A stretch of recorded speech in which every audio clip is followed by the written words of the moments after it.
tiempo los grupos, sobre todo los grupos juveniles, es muy visto eso. Los grupos de personas que tienen ciertas comunidades, que tienen gustos similares, que conviven, etcétera, producen ciertas formas de expresión, pudiéramos llamar, producen un cierto argot, una jerga, ¿no? Que incluso los identifica como grupo, ¿no? Y esta jerga pues puede estar impactada en algunos casos por los medios, la televisión, qué sé yo, la moda, y en otros casos también hay jergas, formas especiales, es decir, que están impactados sobre todo, que están influidos sobre todo por peculiaridades, vínculos profesionales, ¿no? Yo recuerdo hace muchos años, no sé si se usa todavía, pero aquí mismo en la televisión se decía, oye, llévate eso por corte. O decía, yo no sé qué le pasó, pero se lo llevaron en FEI, ¿no? Y eran modos técnicos, palabras técnicas que se aplicaban a sucesos de la vida cotidiana, ¿no? Cuando yo era joven, digo, más joven que hoy, en los 60, qué sé yo, el cine checo que entraba era un cine que tenía imagen de muy avanzado, muy pop, ¿no? Muy de jóvenes. Y yo recuerdo que, bueno, los muchachos jóvenes nos decíamos ahoy, nos decíamos adiós en checo, ¿no? Y después nos dijimos chao. En psicología muchas veces nos pasa, y esto después personalmente me ha traído algunas dificultades. De pronto hay una persona que dice, estábamos haciendo un estudio identitario con un dispositivo grupal. Y uno dice, ¿de qué está hablando? Un dispositivo grupal, identitario, incluso son palabras, algunas que ni existen, pero forman parte de esa comunidad de representaciones de conceptos que tiene la persona. Tanto, insisto, que uno puede identificar a alguien, la pertenencia de alguien a un grupo por algunas palabras clave que utiliza. Bueno, todo esto para decirles que el otro día me encuentro una persona, ¿verdad?, que, bueno, en este caso yo sé que es informático, ¿ya?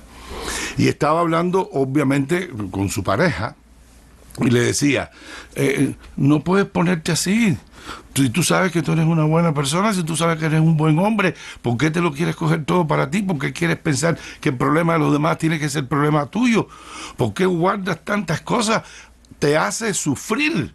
Y en eso paso yo y me dice, profe, explíquele aquí a mi compañero que tiene que tirar las cosas a la papelera, ¿no?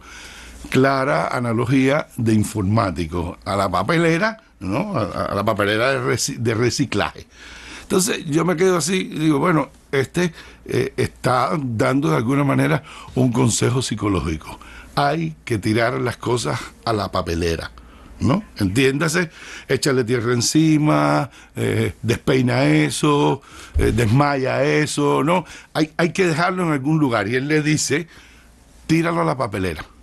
Y yo, pues quise también decir que algo de informática sé, y le dije, ¿sabes qué? Tirarlo en la papelera no es suficiente. Pues sí, no basta con tirar las cosas a la papelera de reciclaje. Hay muchas analogías, hay muchas palabras incluso que vinculan a la mente humana, al funcionamiento de la mente humana con el funcionamiento de los sistemas y de los modelos y los instrumentales cibernéticos. De alguna manera, conceptos como inteligencia artificial y todo esto nacen tratando de pensar que podremos construir un instrumento que sea similar al cerebro humano. Lo cual, por cierto, no quiere decir que sea similar a la mentalidad, a la mente, a los factores subjetivos humanos. Son cosas distintas, pero no es esa la discusión. Entonces, yo digo, no basta tirar a la papelera. ¿Qué quiere decir?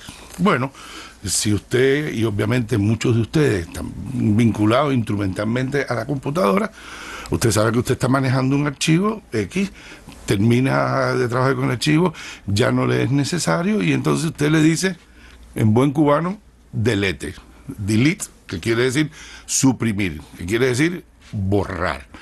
Y cuando usted pone delete, que pone el delete, cuando suprime, ese archivo se va a la papelera, ¿no? Pero hay que entender un poco qué es la papelera, para entender un poco qué pasa también en nuestra mente, ¿no? Cuando usted dijo borrar, la impresión que usted tiene es que lo ha borrado, pero no lo ha borrado. El archivo está ahí, está en la papelera. Y esto es un recurso bueno porque si de pronto usted ha borrado algo y después dice, ¿para qué lo borré? Lo puede encontrar allí. Quiere decir que él sigue allí. Y la papelera empieza a llenarse, y la papelera empieza a llenarse, y a llenarse, y a llenarse, y a llenarse. Y bueno, en los sistemas cibernéticos, en las computadoras, hay normas, regulaciones que impiden un tamaño muy grande de la papelera, porque podría afectar el funcionamiento, la dinámica, la velocidad, qué sé yo, de la máquina. Pero en la computadora humana, la papelera recibe y recibe y recibe, y nosotros creemos que hemos borrado, pero está ahí. Y está generando tensión y nos está dando vuelta y aparece de pronto algo que creíamos, ya no voy a pensar más en esto, y aparece, y algo que no queremos ni hablar de eso, y aparece, porque está en la papelera, porque todavía nosotros de alguna manera mantenemos un vínculo con ese contenido desagradable, con esa molestia, con ese algo que creemos que hemos olvidado, pero está en la papelera. Entonces, definitivamente, uno, los sistemas psicológicos, el sistema, digamos así, de la subjetividad, se carga y se recarga. Se recarga con informaciones innecesarias, excesivas, se recarga con concentraciones hipertróficas que hacemos, nos quedamos pensando en esto y volvemos sobre esto y no lo podemos dejar, y no nos deja dormir y no nos deja sentirnos bien. Y efectivamente es la tensión psicológica que se nos crea muchas veces en nuestra vida por acumulación de estos contenidos, digamos así, indeseables o innecesarios en la papelera de la mente humana. Entonces tenemos que entender que la papelera no es un borrado, que la papelera es un cambio de lugar, es un cambio de nombre, de directorio, pero no es un borrado. Y desde el mantenimiento de estas ideas en nuestra papelera se genera mucha tensión, se genera mucha molestia, se genera mucho malestar. Muchas veces ni percibimos que el problema que nos está generando tensión está en la papelera. Muchas veces nos decimos nosotros mismos, ¿qué nos pasa? ¿Verdad? ¿Por qué vuelvo a pensar en esto? Porque definitivamente en su momento, en el momento en que tenía que ser superado, desarticulado, puesto fuera, sustituido por otro, no lo hicimos. Entonces, mucho cuidado, y esta imagen de este amigo informático es muy buena, pero tiremos a la papelera y borremos la papelera, porque si la papelera no se borra, en la subjetiva, no en la de la máquina, en la papelera subjetiva, esos procesos se restauran, esos procesos reaparecen, esas cosas que no nos gustan, que nos generan tensión, que nos parecen poco importantes, pero generan tensión, vuelven a formar parte de nuestra incluso subjetividad consciente. Entonces, entendamos, los procesos pueden tener desuso, ¿verdad? Y ir desapareciendo por el desuso. La memoria es un instrumento de la subjetividad extremadamente interesante, complejo, útil, fundamental. Así como tenemos cierta posibilidad en la máquina de borrar, tenemos que aprender a borrar. Tenemos que aprender a definitivamente dejar afuera. Si no, el sistema se sobrecarga. Y cuando se sobrecarga, tiene muchas posibilidades, ya lo sabe, de fundirse.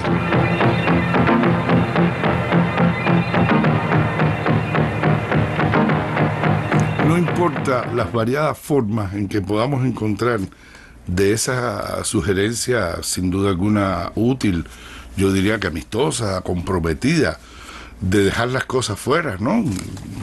Recuerdo, repito, ¿no? Oye, entierra eso ya, échale tierra. Pero echarle tierra a algo no significa que ese algo desaparece. O efectivamente desmaya eso. Pero la persona desmayada o el desmayo no significa desaparición de la vida, es desmayo. Y efectivamente del mismo modo hay una sugerencia en mándalo para la papelera, tíralo en la papelera. Cuidado, cuidado. Cuando nosotros vivimos problemas, dificultades, conflictos y los dejamos en algún lugar del funcionamiento subjetivo, ellos ahí están reverberando, ellos están como reactualizándose, ellos están como esperando, quién sabe, si el momento en el que emerge. Y emergen cargando tensión, y emergen generando tensión, y emergen generando problemas. No podemos sobrecargar ningún sistema, ni físico, ni subjetivo, ni computacional. Los sistemas sobrecargados funcionan mal. Tenemos que tener un principio siempre de sanidad subjetiva, de sanidad mental, de sanidad psicológica, de sanear el sistema. Entonces, ¿qué le estoy diciendo? Para volver otra vez con la informática, le estoy diciendo sencillamente, cuando tenga un archivo en desuso, un problema en desuso, algo que no necesita, algo que no tiene por qué recordar, algo que causó molestia en un momento y se superó, entonces, repito, en buen cubano, dele delete. Vale la pena.